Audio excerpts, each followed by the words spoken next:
working session number 6 on humanitarian issues and other commitments, including an address by the OSCE Special Representative and Co-ordinator for Combating Trafficking in Human Beings.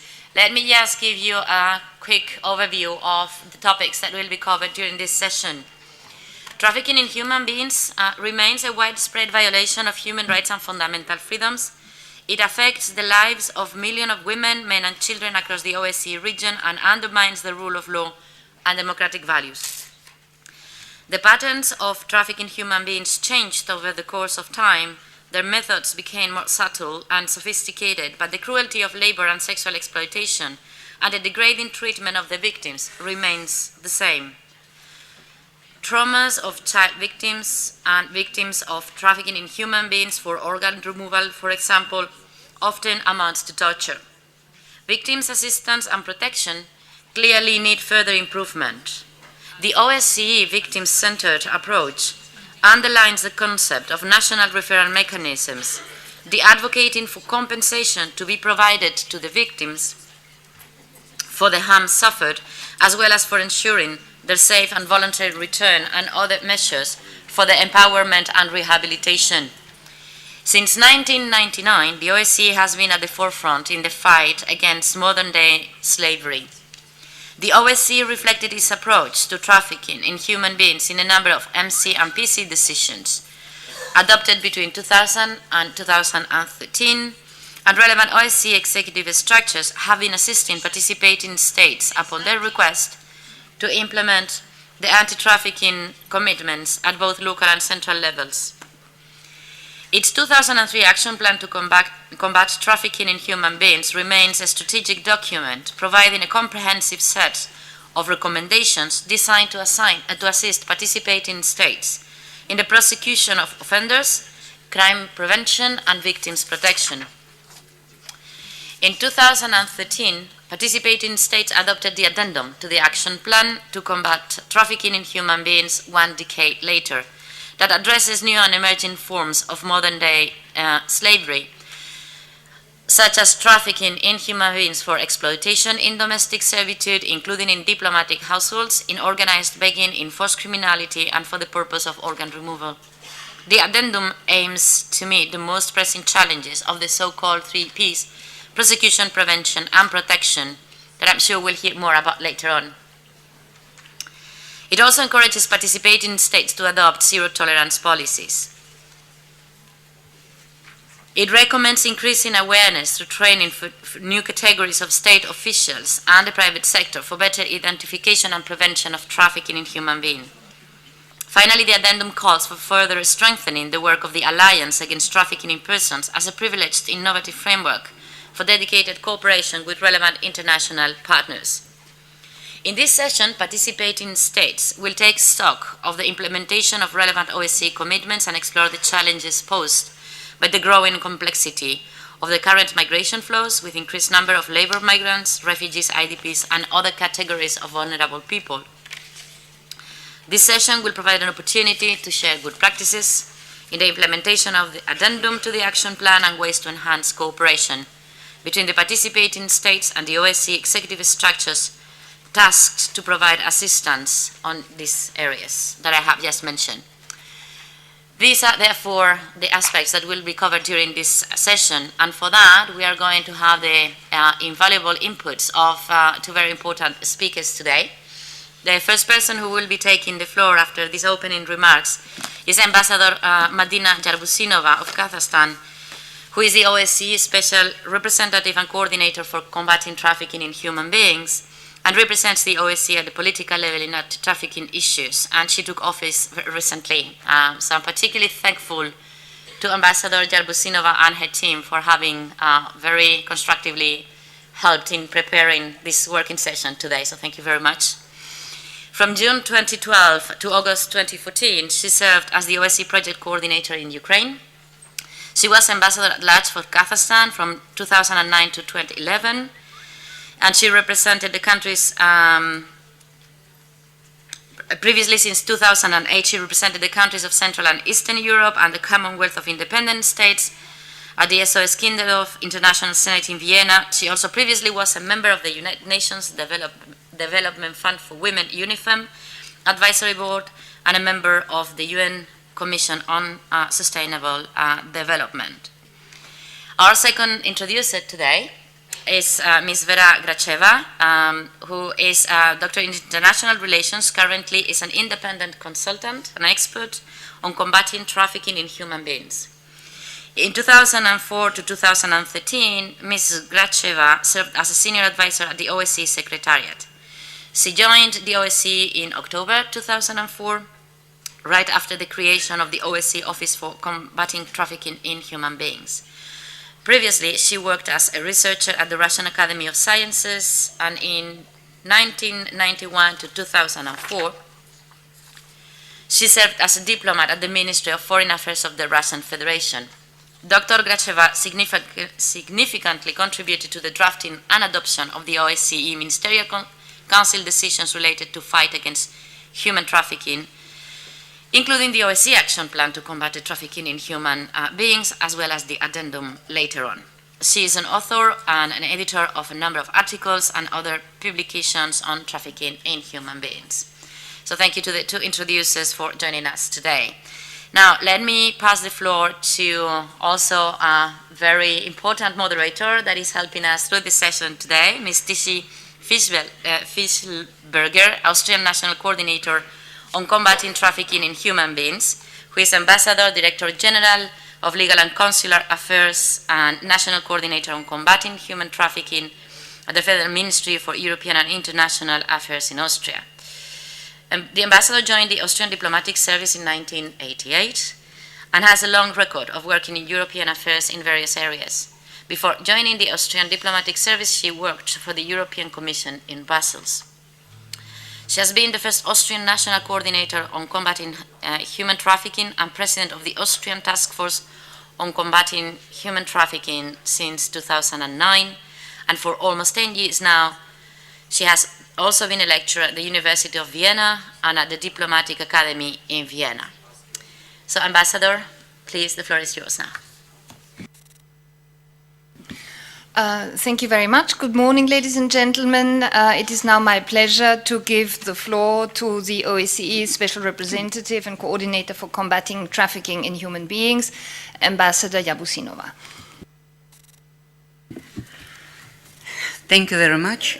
Excellencies, ladies and gentlemen, colleagues, first of all, please let me warmly welcome all of you in my new capacity as the OSCE Special Representative and Coordinator for Combating Trafficking in Human Beings.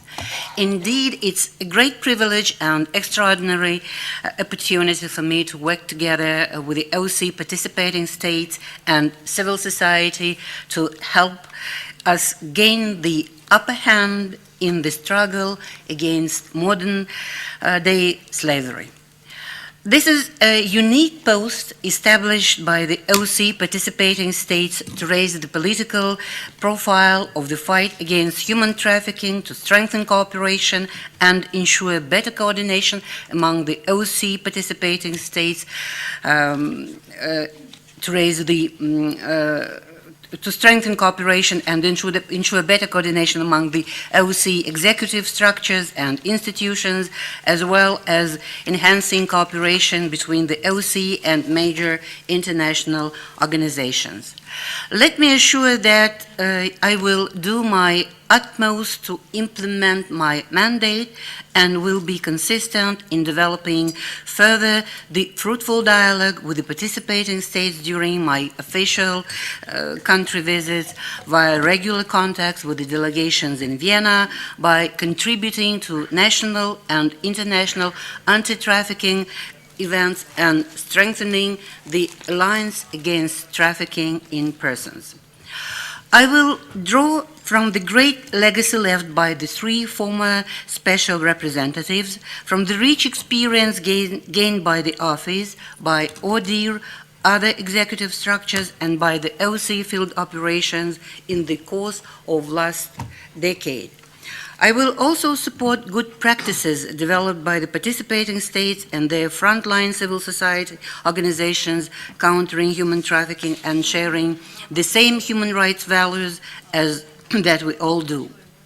Non-governmental organizations play a crucial role by alerting the authorities and society at large and calling on us to double and triple our efforts in the fight against trafficking in human beings, a serious human rights violation affecting the rights and dignity of millions. I will further strengthen the Alliance Against Trafficking in Persons and partnerships with major international organizations and non-governmental organizations. 2 years ago, the ILO, one of our major partners in the Alliance Against Trafficking in Persons, provided the international community with updated global estimates of the scope of THB and forced labor. Those 20.9 million men, women, and children exploited in the sex industry, in agriculture, construction, fishing, garment production, and many other sectors of the economy, be it legal, semi-legal, or completely criminal, include victims of human trafficking. Of these, approximately 3 million are exploited in the OSCE area. In May 2014, the ILO made public another groundbreaking report, Profits and Prophecy, the Economics of Forced Labor, that contains new estimates of the criminal assets gained through exploitation, not less than $150 billion annually. This is the assets gained through exploitation. The ILO report says that 2/3 of it, about $99 billion come from commercial sexual exploitation, while another 51 billion are earned by forced economic exploitation, including domestic work, agriculture, and other economic activities. The illegal profits in the OSCE region comprise, in all these areas of exploitation, at about $64.9 billion annually. No doubt, these estimates bring our understanding of the scope of human trafficking and forced labor to a new level. But let me underline, we assess the cost of human trafficking not only in illicit profit, or to be precise, rather not only in terms of the huge profits gained from this crime, but in terms of the ruined lives, moral damage, severe psychological and physical traumas, health problems, social isolation, and stigmatization. The list of after effects for trafficked persons is nearly endless.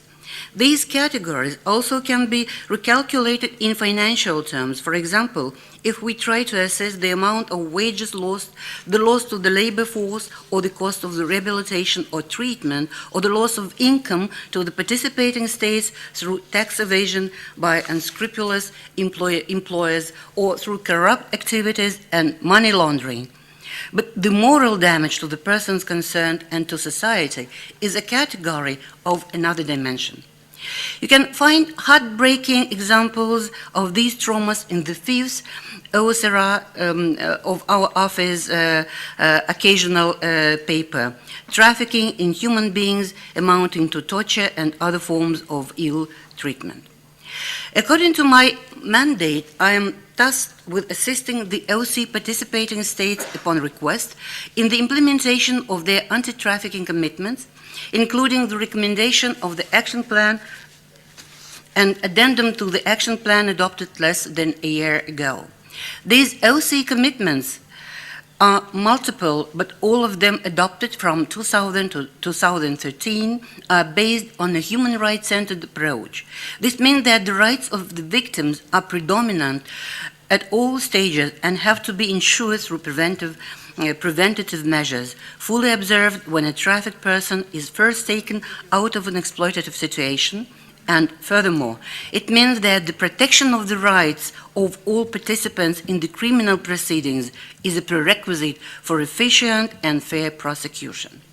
Victims of trafficking, in addition, are holders of a special set of rights, including the right to be identified quickly and accurately, the right to immediate protection and support, the right to legal information, and the opportunity to decide whether and how to cooperate in the protection of the in the prosecution of their exploiters, the right not to be detained, the right not to be prosecuted for offenses that relate directly to the fact of having been trafficked, the right to be returned home safely or to benefit from another solution if safe return is not possible, and the right to an effective remedy that reflects the harm committed against them.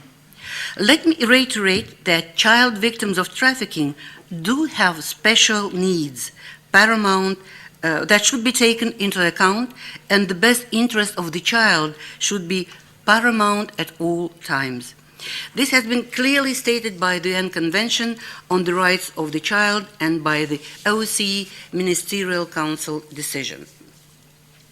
The task of the OSCE to assist in the overall implementation of counter-trafficking commitments and the promotion of the human rights-based approach has become rather challenging due to the restructuring of ODIHR and the fact that we do not have an anti-trafficking team in ODIHR any longer, especially as it concerns assistance to the participating states upon request through specific projects aimed at the protection of the human rights of the victims and enabling their access to justice. This calls into question of the OSCE's ability to properly carry out the task from the action plan, subsequent Ministerial Council decisions, and the addendum of 2013 without ODIHR. Those tasks which were entrusted to ODIHR, the executive structures, and field operations to assist participating states.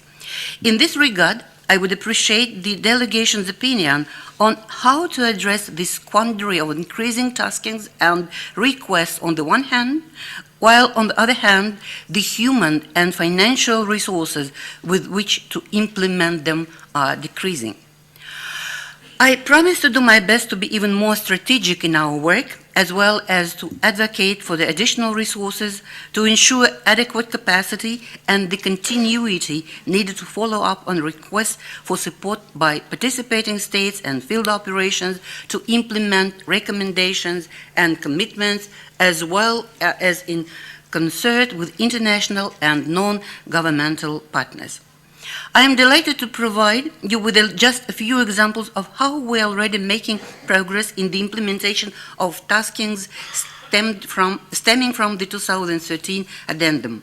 One example is the publication of a joint study leveraging anti-money laundering regimes to combat trafficking in human beings in cooperation with the Office of Co-ordinator on Economic and Environmental Affairs and Transnational Threat Department, a joint OSCE Council of Europe training for judges on the non-punishment of victims in Strasbourg, scheduled to take place on October 9th, 10th, conducting country visits and engaging in a high-level dialogue with participating states and providing country visits reports. We have coordinated with other relevant structures to update our internal procurement regulations to ensure that no activities of the OSCE executive structures, including contracts for goods and services, contribute to any form of trafficking in human beings. We have also worked closely with the Department on Human Resources, the legal section, and the Austrian Minister of Foreign Affairs to update relevant internal regulations to ensure that OSCE personnel understand their duties and responsibilities and receive relevant training, in particular with regard to the employment of private domestic workers. In November and December 2014, the Office of the Special Representative on Combating Trafficking in Human Beings will hold 2 events to launch a handbook on how to prevent human trafficking for domestic servitude in diplomatic households and how to protect private domestic workers. The second event will be organized with the Swiss chair in office who was one of the major donors on the prevention of trafficking for domestic servitude in diplomatic household XB project, and which will also present the outcomes of the project, including new measures adopted by some countries, such as Ireland and Poland, as well as good practices of the expert countries. Furthermore, my office will hold a joint Council of Europe OSCE side event on measures and businesses, civil society and governments civil society and governments can take to prevent trafficking in human beings for labor exploitation in the framework of the 14th Alliance Conference, linked to our forthcoming publication, Ending Exploitation, ensuring that businesses do not contribute to trafficking in human beings, duties of states and the private sector. I'm committed to continuing to strengthen our important partnership within the Alliance Against Trafficking in Persons as a framework for the dedicated cooperation of relevant major international organizations and non-governmental organizations. As you may know, the next Alliance Conference on Ethics in Preventing and Combating Trafficking in Human Beings will take place in Vienna on November 4th, 5th this year. This is just a list of tasks from the addendum that we have already implemented or that are in the process of implementation. A few words about the current overall situation. Since the adoption of the first OSCE Ministerial Council decision on counter-trafficking in 2000, the participating states achieved significant progress by having criminalized human trafficking in their legal systems. The majority of the OSCE participating states have created effective coordinating structures and, what is even more important, engaged non-governmental organizations as equal partners in their interagency commissions and national referral mechanisms. Some countries, though not many, have established national rapporteur or equivalent mechanisms to monitor and report on combating trafficking in human beings efforts, and the vast majority regularly undertake public awareness actions designed to diminish vulnerability to human trafficking. In 2008, our office conducted a survey based on official responses from the participating states that reflected the implementation of the OSCE Action Plan recommendations regarding the establishment of coordination and national monitoring and reporting structures. I believe that now it is the right time for my office to update this survey, and we are going to send it to the delegations next year.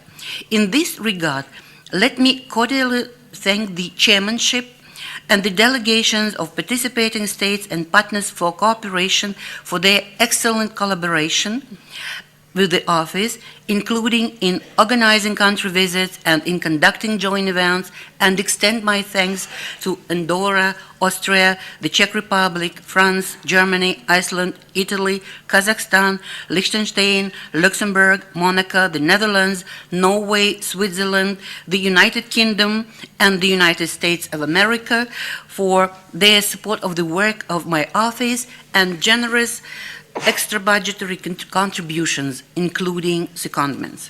I would also like to express my sincere gratitude for the partners for cooperation, for their initiatives and joint events we have held together. Nevertheless, today I must highlight certain challenging moments and indicate some of the most pressing ones in the implementation of the basic anti-trafficking recommendations and commitments. First of all, I would like to point out to the continuing challenge of identification. Let's be honest, not many officers on the ground, be it law enforcement or migration officials, know how to apply the indicators, the so-called Delphi indicators, describing the features of a person, including a child victim, in a THB and or forced labor situation.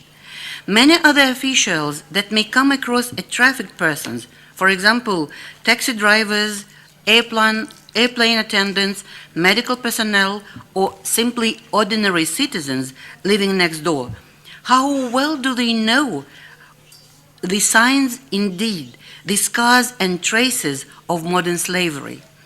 Due to the discrepancy between the estimated numbers of victims in the world, approximately 21 million, and the approximately 5,000 trafficking persons identified in 2013 according to 2014 US TIP report, we can assume not many are aware of it, irrespective of awareness-raising campaigns. The information doesn't often reach the right audience. It means that the vast majority of trafficked persons, they may be labor migrants, children exploited in begging, teenagers exploited in various forms, including in committing offenses, and many others, remain unrecognized. In addition, even when law enforcement know the indicators, the victims may not seem perfect to them, for example, due to their unregulated status. As a result, categorized as illegal migrants, they are often detained, prosecuted, and charged with the violation of migration regulations. Imperfect victims may have been exploited in forced criminality, and especially when it comes to drug trafficking or narcotics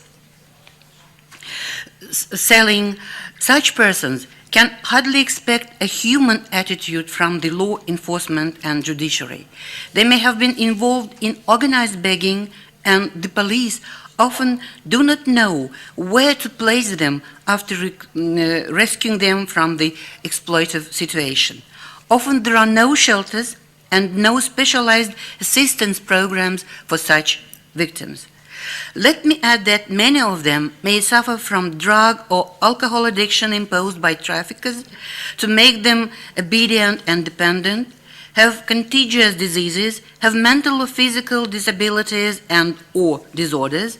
So often their situation becomes dependent on the opinion that assistance to such victims is useless, rehabilitation is not working, and that they will be re-trafficked anyway.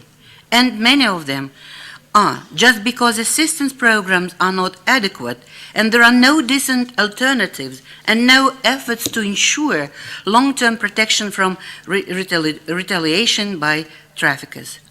Monitoring victims' rehabilitation takes a great deal of time and effort. The situation is too serious to ignore, but let me assure you, I would never have agreed to accept this high-level position as special representative if I were that pessimistic, or if I had no belief in common sense and were not convinced that indeed there are ways to diminish the threat of human trafficking. My hope has its roots in the OSCE commitments and in the mere fact that we are unified in our common cause to combat human trafficking, which affects all participating states. We are all in the same boat, and it is difficult to find another issue on the OSCE agenda that can so powerfully unite the participating states in their aspirations as countering modern-day slavery. I am proud that the OSCE has taken an inclusive approach towards addressing all forms of human trafficking far beyond the agreed and legally binding definition of the Palermo Protocol. I do not mean that Palermo Protocol definition is outdated, not at all, but the OSCE has made a step forward by identifying specific forms of exploitation resulting from trafficking that were not highlighted by the 2000 definition, such as THB for exploitation in forced and organized begging, THB for exploitation in forced criminality, and THB for exploitation in domestic servitude, including in diplomatic households.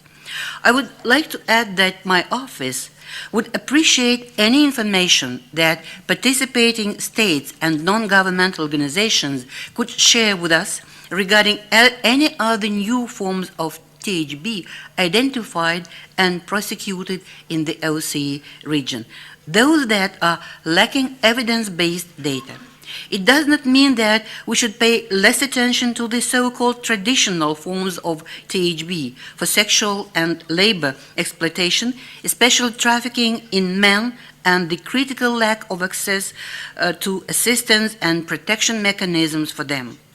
Mixed form of exploitation, internal trafficking, trafficking for the removal of organs, and child trafficking for whatever form of exploitation.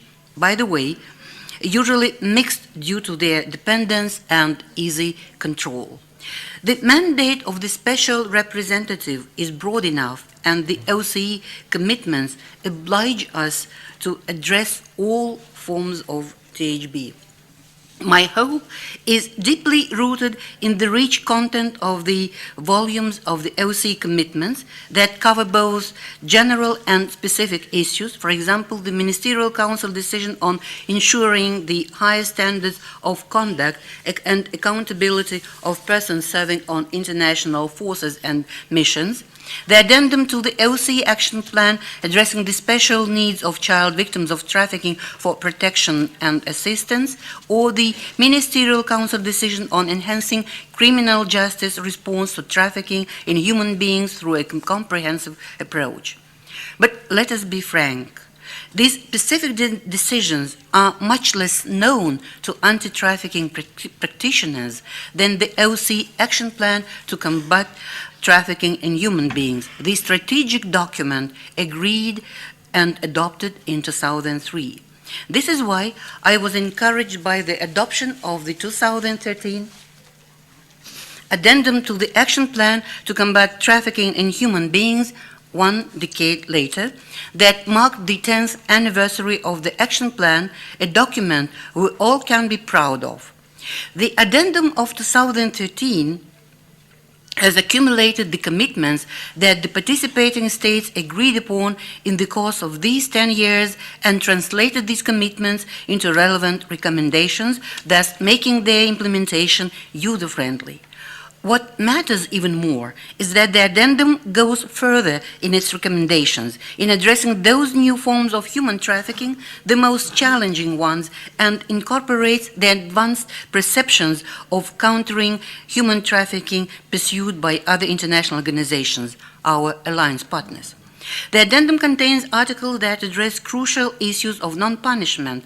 For the clarity of this particular point, let me remind you that it is related to a broad range of offenses committed by the victims in the process of being trafficked and due to their status as trafficked persons. The provision fully reflects the concern of the former UN Special Rapporteur on Trafficking in Persons, especially women and children, Her Excellency Join Gozi Azela, who underlined the failure of criminal justice systems to identify trafficking victims, who instead are often arrested, detained, charged, and prosecuted for entering and working irregularly or engaging in prosecution. As noted by Mrs. Azela in her March 2014 report to the UN Human Rights Council, victims are simply treated as criminals and are arrested and deported with no opportunity to be identified and provided with necessary assistance as trafficked victims. Our office has regularly upheld the importance of the non-punishment principle, that states should not prosecute or punish the victims for unlawful acts committed by them as a direct consequence of their situation as trafficked persons or where they were compelled to commit such unlawful acts. I am also of the opinion that this principle does not confer blanket impunity, but should operate to protect victims from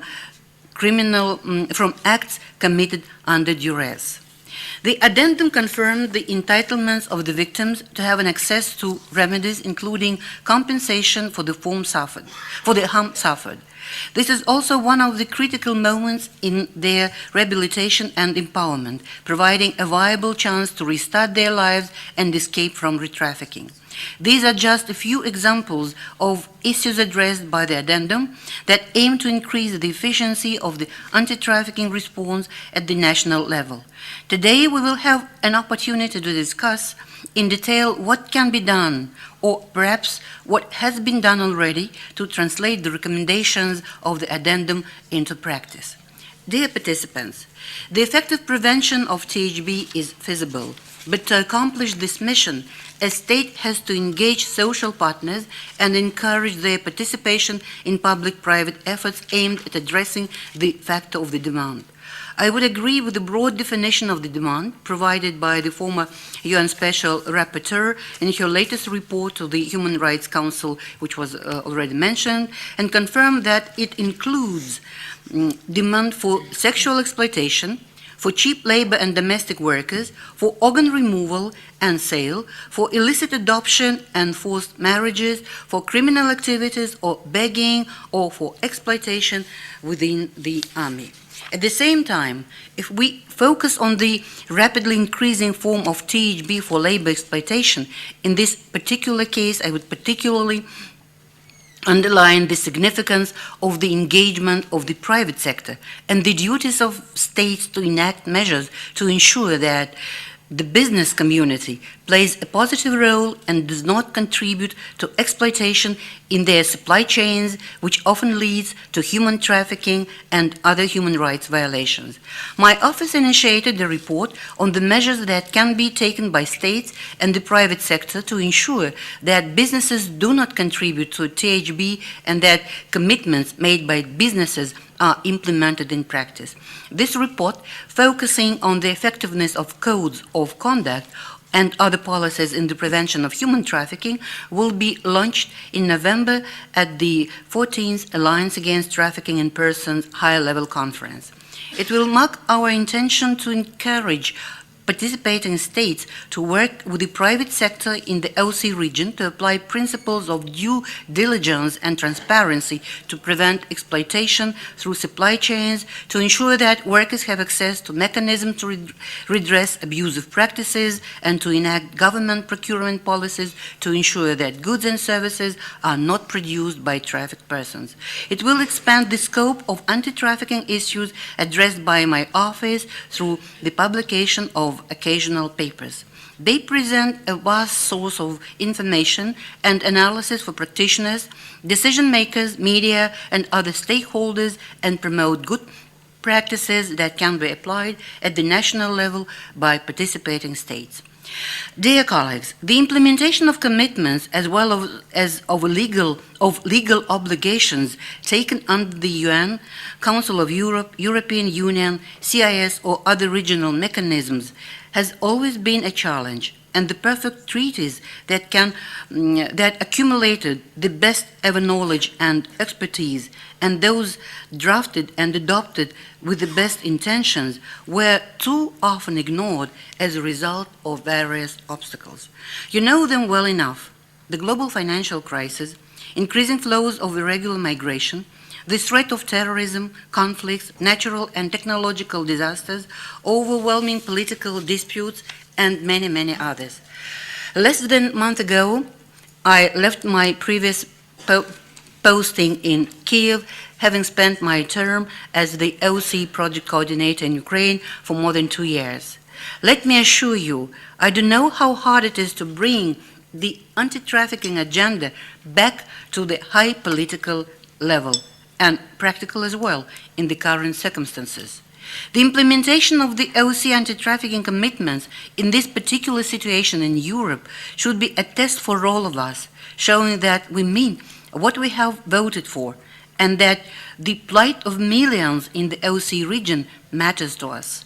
Any conflict situation, anywhere, tremendously increases the vulnerability of ordinary people, and we cannot and will not permit criminals, whoever they are, to benefit from it. Let me conclude by calling upon all relevant officials in the OSCE participating states to keep in mind that the decreased attention to modern-day slavery due to other, though very serious priorities, will backfire, and in a few years we will see new and dramatic estimates of those victimized and of those who gained billions from their misery. Together with my office, I will do my utmost to assist participating states in creating a better and safer world for everyone. We will do it together, working in close cooperation with participating states and non-governmental organizations, with the private sector, media, youth organizations, trade unions, the Alliance Against Trafficking in Persons, and many other partners sharing the OSCE's human rights-based approach to human trafficking. Thank you very much for your kind attention. Thank you very much, Ambassador Yabusinova, for introducing us to the wide field of topics that need to be discussed this morning. And it is now my pleasure to hand on the floor to Dr. Vera Gracheva. Thank you very much for this opportunity. I wanted to say dear chairperson, nevertheless, dear Ms. Moderator. I've been attending the Human Dimension implementation meetings for years, for ages, I would say, since the very beginning. So for me, it's a particular pleasure and honor to come back here again. Dear colleagues, we're on the same page in recognizing that trafficking in human beings has reached the global scope, and that all its forms have to be addressed in a comprehensive way and within a human rights-based approach. This wide recognition led to the elaboration of advanced commitments and recommendations, tirelessly negotiated with the capitals, and finally adopted by consensus as politically binding. Starting from the 2000, all anti-trafficking decisions were adopted not just for the sake of keeping the issue high up in the political agenda of the OSCE, but due to the increasing scope of the phenomenon, the experience gained, and the gaps identified. Let me quote just a few major points that shaped the OSCE approach to trafficking. THB constitutes an abhorrent violation of the dignity and rights of human beings, and represent a dangerous threat to security in the OSCE area and beyond. This is why the participating states agreed to exercise zero tolerance towards sexual exploitation, slavery, and all forms of exploitation of forced labor, irrespective of its nature, and stated that the dignity and human rights of victims must be respected at all times. The OSCE commitments are broad in their scope.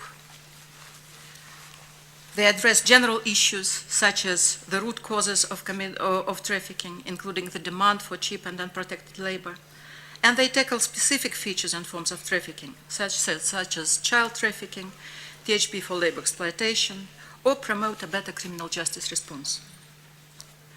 On the peak of the attention to the trafficking issue, it was on the peak of the attention that the OSCE participating states agreed to draft and adopt the 2003 Action Plan, the strategic document that gained wide recognition due to its advanced and detailed recommendation. I would dare say that the Action Plan is the major OSCE anti-trafficking document referred to, applied at the national level, and promoted by other international organizations and used by NGOs.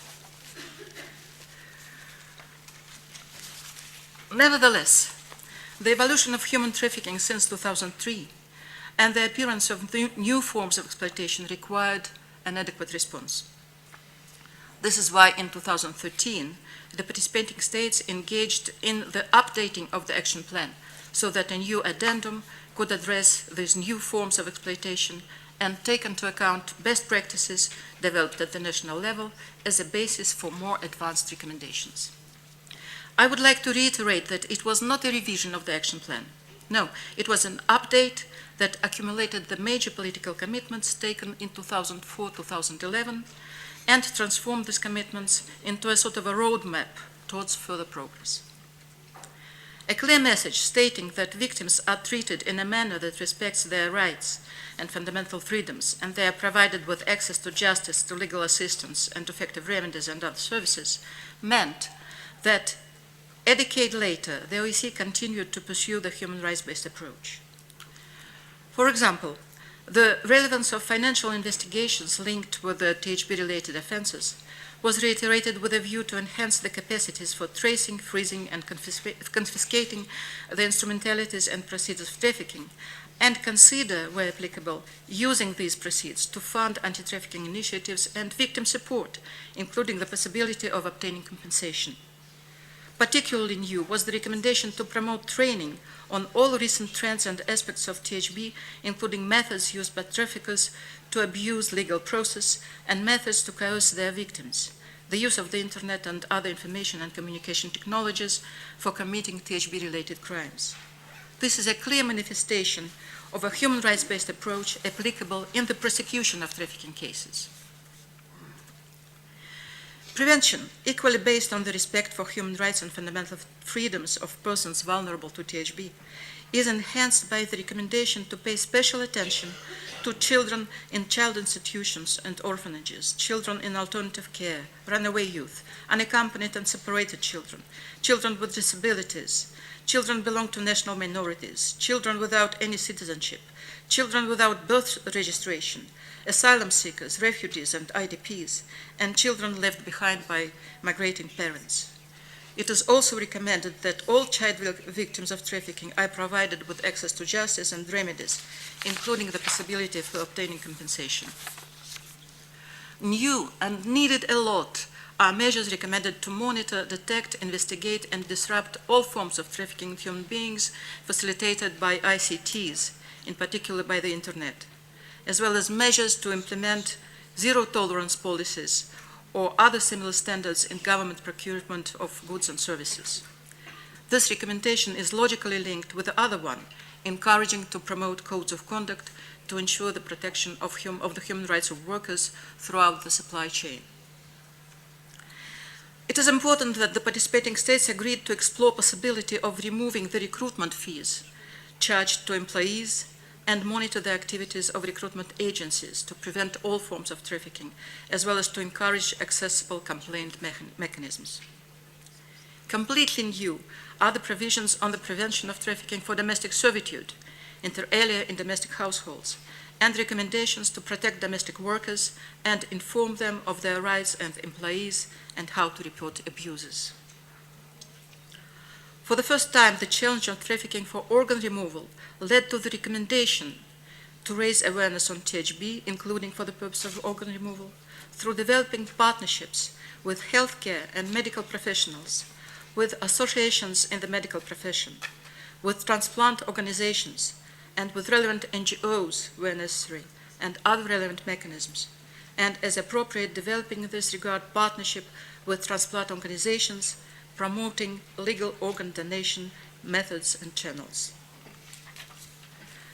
The addendum recommends to provide training to a much broader scope of stakeholders, including personnel employed by various commercial carriers, in particular airline attendants and staff working on other means of transportation by land and sea, aimed at the identification of trafficked persons. Also new is a particular attention to the training of media professionals, training of medical professionals and social welfare service, and training of personnel or human resources units of private sector companies. As for protection, the very first recommendation to the state authorities addresses a major challenge in the fight against modern-day slavery, to identify individuals as trafficked persons who have suffered human rights abuses as soon as there are reasonable grounds to believe that they have been trafficked, and in accordance with the national law, ensure that victims of trafficking are provided with assistance even before the investigation is initiated, ensuring that this assistance is not made conditional on the victim's willingness to participate in legal proceedings. One more recommendation worth mentioning is to take measures so that relevant NGOs, trade unions, and social welfare services may initiate referrals for the assistance of victims of all forms of trafficking, regardless of their nationality, and cooperate with authorities by providing information in the victims of THB identification process. Indeed, it matters for their identification. The addendum addresses a form of trafficking that goes beyond the Palermo definition, but nevertheless is spreading all over the OSCE region, THB for forced and organized begging. Especially it affects children, but not only children, and therefore the recommendations on these particular issues are quite relevant. To be short, I would have to mention the issue of compensation for the victims of trafficking, regardless of their legal status or nationality, and access to state compensation fund or other mechanisms. The safety of immediate family members of foreign citizens who have been victims of trafficking in cases of criminal prosecution of traffickers, and the principle of non-punishment that was specifically underlined by the Special Representative. The additional chapter on partnerships reiterated cooperation at the international and regional level, involving the private sector and relevant NGOs to facilitate dialogue and cooperation between public authorities, NGOs, trade unions, and other institutions engaged in anti-discrimination programs and protection of the rights of women, children, members of ethnic, national, and religious minorities, and migrants to contribute to the identification of trafficked persons and advance the protection of the rights of potential, presumed, and actual victims of trafficking. A few words about the implementation of the OSCE commitments and recommendations. Let me assure you, reporting on the best practices in the fight against trafficking at the events like this one usually sounds encouraging. And every time there is a temptation to commend national authorities for doing this and that to decrease the scope of human trafficking.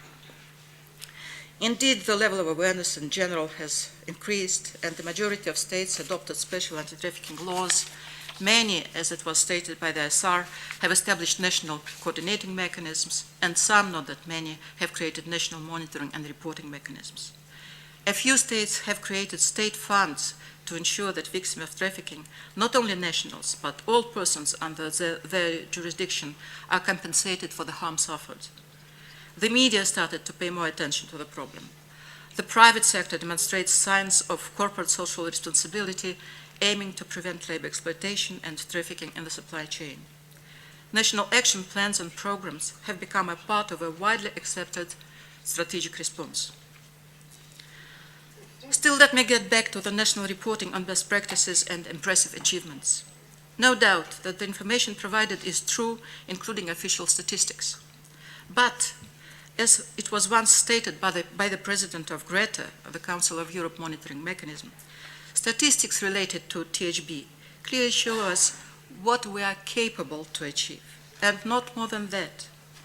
In this context, any figures demonstrating the decrease of trafficking cases cause more concern than appreciation, and often reflects shortages in the identification, failures to prosecute, scope of corruption, reluctance of trafficked persons to cooperate with law enforcement due to inadequate protection or lack of trust, threats and stigmatizations, or intimidation by the criminals, and many other factors hampering the criminal justice response.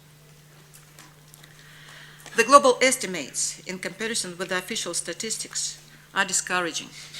They show a significant increase of people in forced labor situations.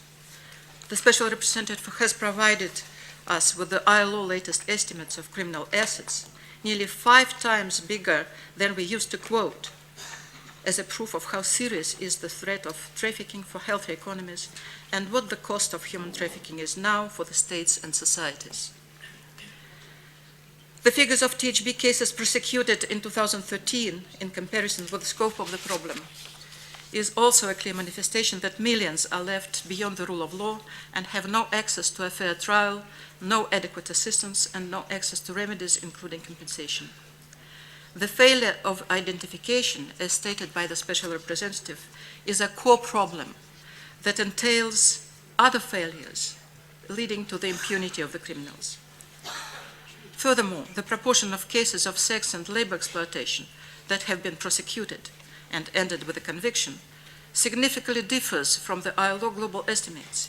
It means that the cases of trafficking for labor exploitation are rarely recognized as such.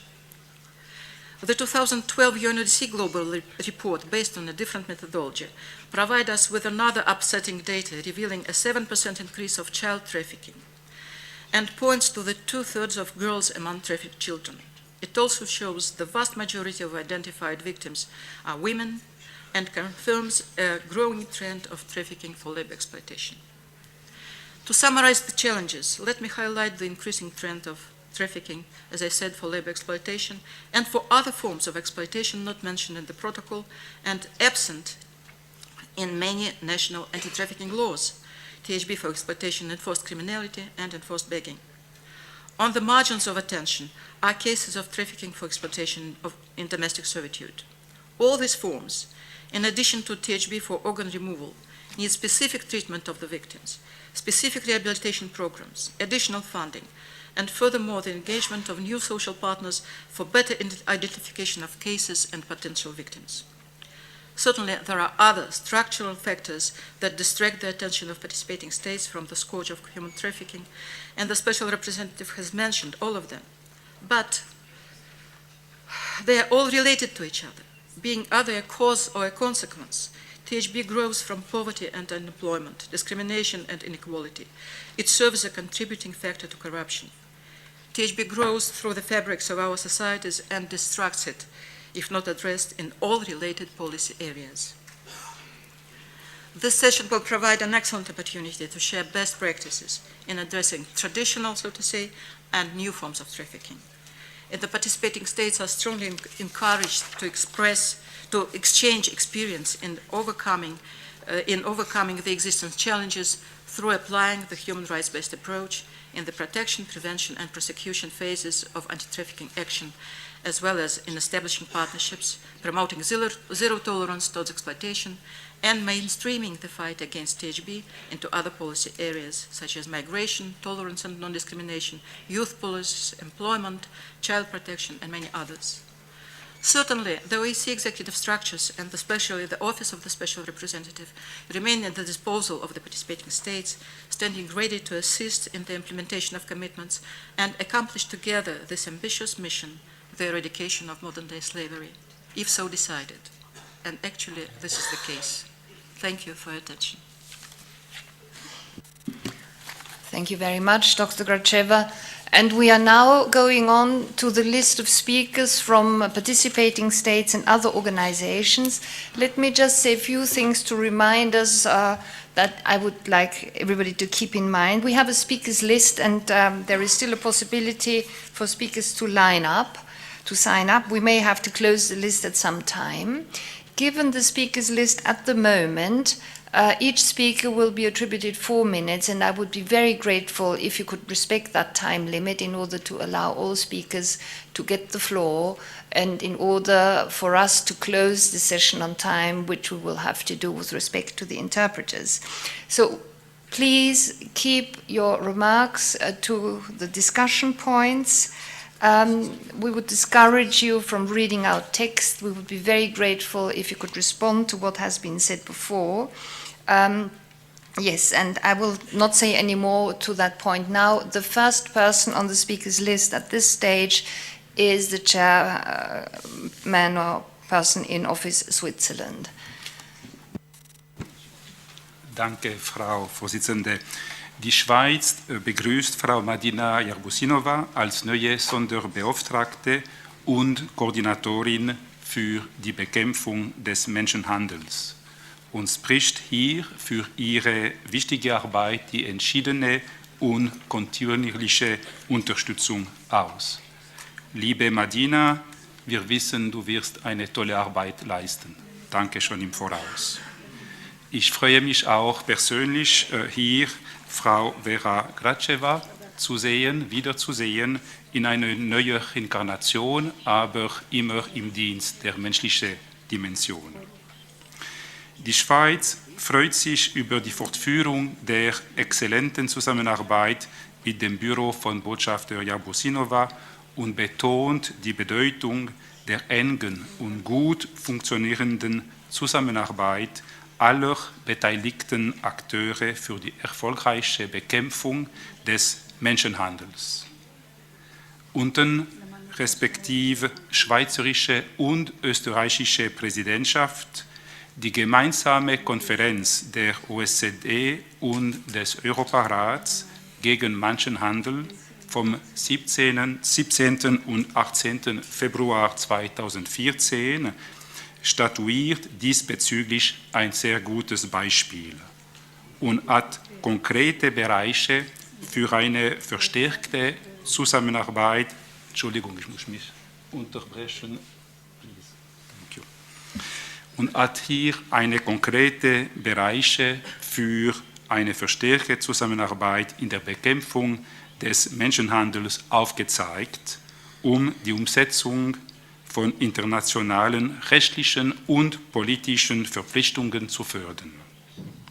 Ein direktes Follow-up dieser Konferenz werden etwas Trainings für Richter und Strafverfolgungsbehörden sein, welche die beiden Organisationen zusammen durchführen werden.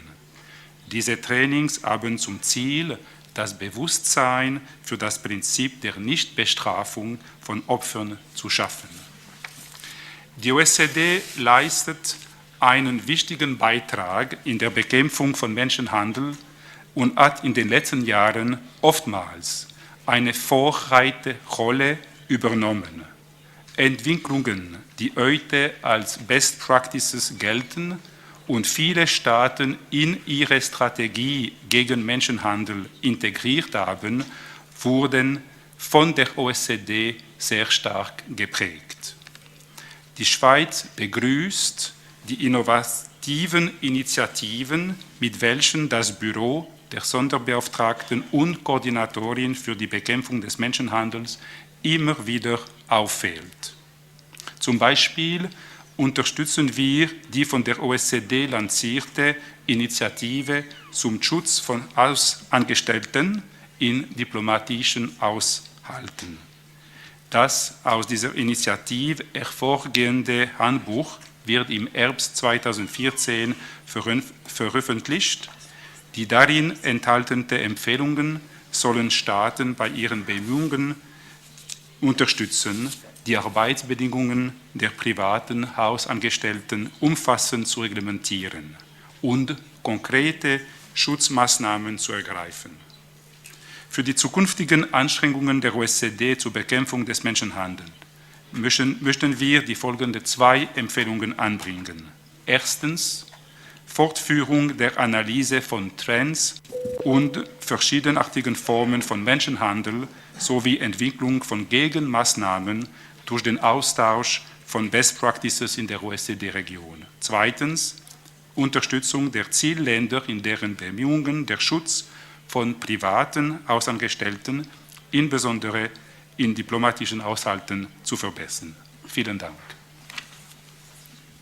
Vielen Dank der Schweiz. And the next country on my list is the United States of America.